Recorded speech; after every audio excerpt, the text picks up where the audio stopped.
Ayun guys, so nandito tayo ngayon sa cargo hold, no? So nagkakandak tayo ng cargo hold inspection. So sa puerto, mostly sa bulk carrier, ang duty ni second mate at saka ni third mate is tumba-tumba, 6 on 6 off ang duty. Then sa puerto, isa sa ating duty din after ng completion ng discharge. So nag-discharge kami ng fertilizer ngayon, no? So after completion ng discharge, merong magkakandak ka ng cargo hold inspection, no? Yan.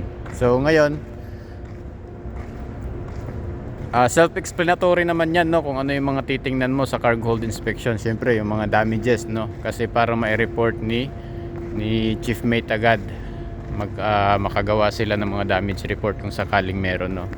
So hindi ko na isa-isahin, no, yung mga damages na kailangan mong i-report, pero bibigyan ko lang kayo ng mga konting tips lang, no, sa mga prone o mga damages na pinaka-importante mai-report natin agad, no, kasi para maayos ng puerto kung sakali. So isa sa mga babantayan nyo guys, ito yung yung parang mga tubo na yan, kasi itong mga tubo na to parang sa sounding, no, sa sounding pipe yan. So importante yan kasi pag na-damage yan, pwedeng tumagas yung yung mga tubig diyan, no. So delikado din. Tsaka kailangan natin yan sa ballasting ni chief mate, dapat ma-monitor yan. Yan.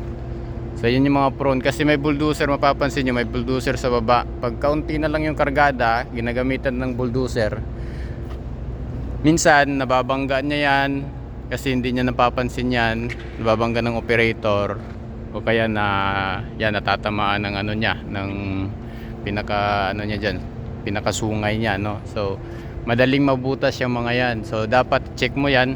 Then also, huwag kakalimutan, kinukuhanan din yan ng pictures, no, para ma-send mo kay chief mate.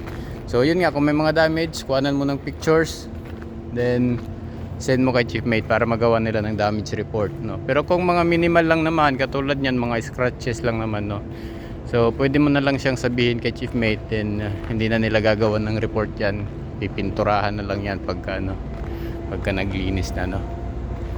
So yun lang, no, about sa cargo hold inspection. Yan, isa lang yan sa sa duty ng officer on watch na. So take photos and report kung walang mga damage. Kung meron, i-report mo rin, then gagawa sila ng damage report. Thank you very much. See you ulit sa sunod na video.